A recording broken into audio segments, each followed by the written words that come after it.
Ce n'est pas une information de dernière minute. Ce n'est pas un scandale. Ce n'est pas l'histoire d'un homme. C'est le moment où un système commence à se reconnaître lui-même comme un obstacle et décide de se contourner. Rien ne s'effondre. Tout fonctionne, mais plus comme prévu. Il est tard. Les lumières sont encore allumées. Les messages circulent plus vite que les procédures. Et pour la première fois depuis longtemps, l'inquiétude ne vient pas de l'extérieur. Elle vient de l'intérieur. Pas d'un ennemi, pas d'une crise imprévue, mais d'une idée devenue banale. Que le pouvoir n'est plus limité par des règles, mais seulement par la volonté de celui qui l'exerce. Si vous pensez que c'est abstrait, restez. Si vous pensez que cela ne vous concerne pas, surtout, restez. Parce que ce que vous êtes en train de regarder n'est pas une crise visible. C'est une mécanique qui s'accélère et ce qui vient ensuite dépend d'un détail que presque personne ne regarde encore. Ce qui contrôle réellement le système aujourd'hui n'est pas une idéologie, ce n'est pas un parti, c'est même pas une majorité. C'est le rythme, la vitesse à laquelle une décision peut dépasser une règle, la facilité avec laquelle une exception peut devenir une habitude, la manière dont le pouvoir apprend qu'il peut avancer plus vite que les mécanismes censés le freiner. Les institutions, elles, sont lentes par conception. Elles délibèrent, elles vérifient, elles documentent. Mais le pouvoir moderne a compris autre chose, qui n'a pas besoin de casser les structures.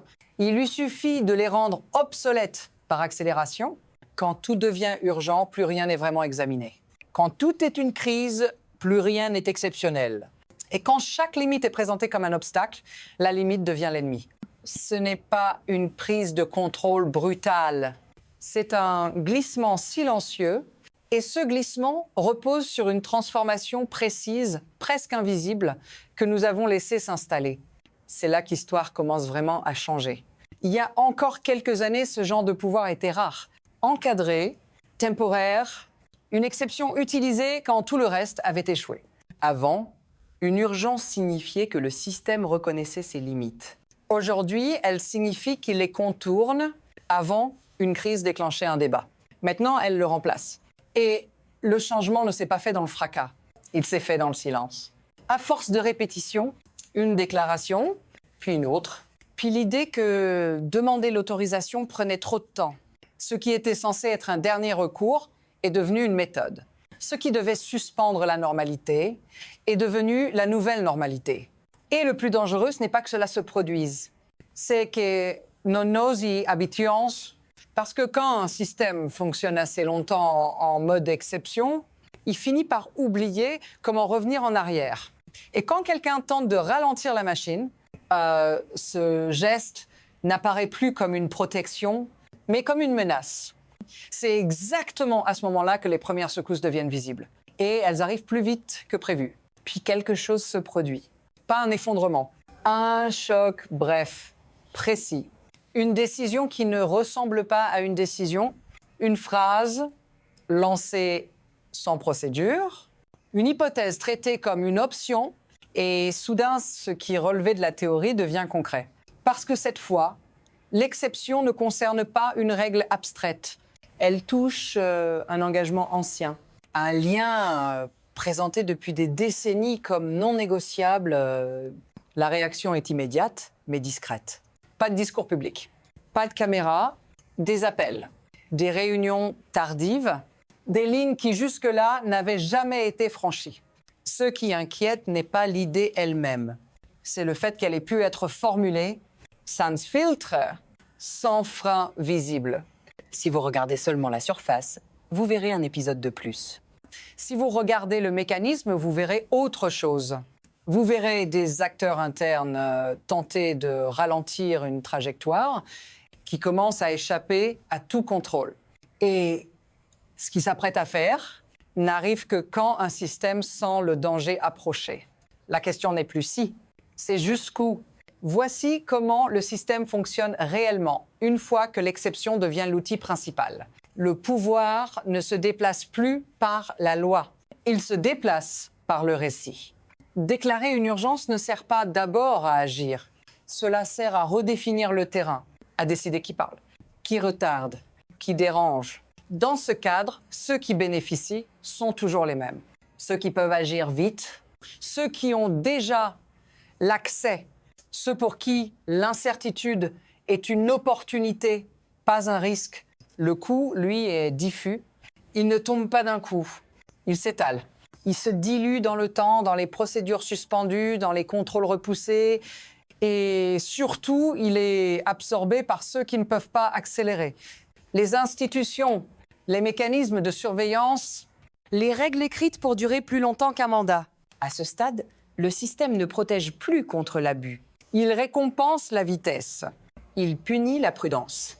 Et quand quelqu'un tente de réintroduire une limite, ce geste est immédiatement recadré. Non pas comme une défense du cadre, mais comme une entrave à l'urgence. C'est là que la tension bascule.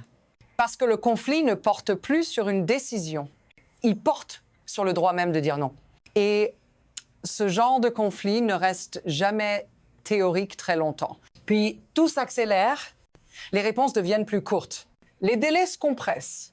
Les avertissements sont qualifiés d'obstruction. Une limite est posée, elle est immédiatement testée. Un vote. Une procédure, un rappel à l'ordre. La réaction ne cherche pas le compromis. Elle cherche le contournement. Les mots changent. La colère monte. La loyauté est exigée. Chaque frein devient une provocation. Chaque contrôle, une attaque. Et pendant que l'attention se fixe sur ce choc visible, quelque chose d'autre se produit en arrière-plan. Des échéances passent. Des documents promis n'arrivent pas. Des mécanismes de surveillance se heurtent au silence. Ce n'est pas spectaculaire. C'est précisément pour cela que c'est efficace.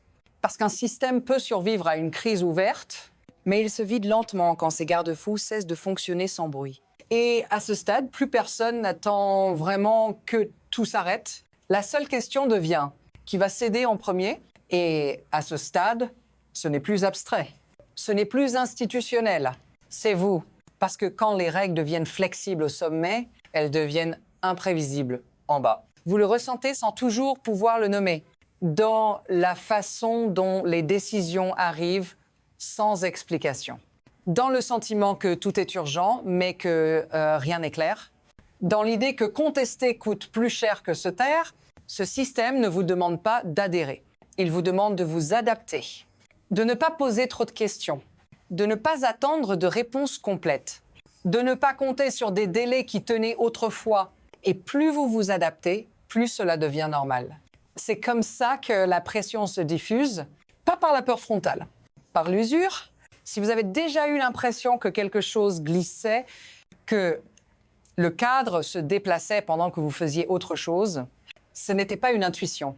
Restez attentifs, parce que ce qui se passe maintenant ne s'arrête pas aux institutions et ce qui arrive ensuite dépasse largement un seul pays. Une fois que ce type de pouvoir se met en mouvement, il ne reste jamais confiné. Les règles ne s'arrêtent pas aux frontières, les précédents non plus. Quand un engagement ancien peut être requalifié en option, d'autres systèmes prennent note, pas par imitation idéologique, par calcul. Parce que si un cadre peut être contourné ici, il peut l'être ailleurs, avec d'autres justifications, d'autres urgences, d'autres récits.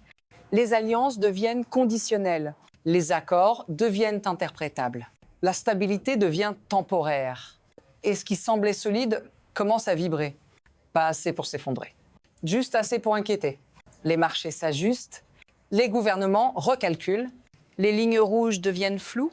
Ce n'est pas encore une rupture, c'est un signal. Un signal que le système international repose plus qu'on ne le croyait sur la confiance dans les limites internes de chacun. Quand ces limites se fragilisent, l'incertitude se propage. Et à partir de là, l'avenir ne suit plus une seule trajectoire. Il s'est divisé. À partir d'ici, le système n'avance plus en ligne droite. Il bifurque, première trajectoire. L'ajustement, les limites tiennent, mais à peine. Elles sont redessinées, renégociées, affaiblies, mais pas détruites. Le système survit, moins robuste, plus méfiant, functional, unstable. Deuxième trajectoire, l'érosion. Rien ne casse ouvertement. Les exceptions s'accumulent, les contre-pouvoirs existent toujours, mais trop tard, trop lentement. La règle devient une suggestion. Le pouvoir apprend qu'il peut avancer sans conséquences immédiates.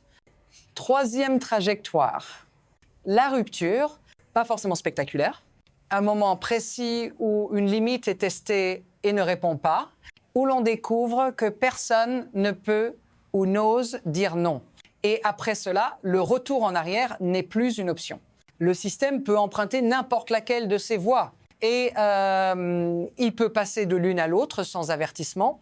Ce qui décide, ce ne sont pas les intentions, ce sont les réactions. À la prochaine urgence, au prochain contournement, à la prochaine demande de loyauté. Et ce moment approche plus vite que prévu. Ce que vous venez de voir ne se conclut pas. Pas encore, parce que les systèmes ne s'effondrent pas quand tout le monde regarde. Ils changent quand la tension se déplace, quand la fatigue s'installe, quand l'exception cesse de choquer. Il n'y aura peut être pas de moment clair où tout bascule. Pas de sirène, pas d'annonce. Juste une suite de décisions acceptées parce qu'elles semblaient nécessaires. Juste assez logique. Juste assez urgente. Et un jour, trop tard, on se rend compte que les limites existent toujours, mais qu'elles ne sont plus opposables. Rien de tout cela n'est inévitable. Rien de tout cela n'est garanti non plus.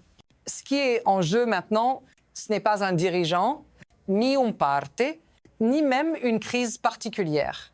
C'est la question la plus inconfortable qui soit.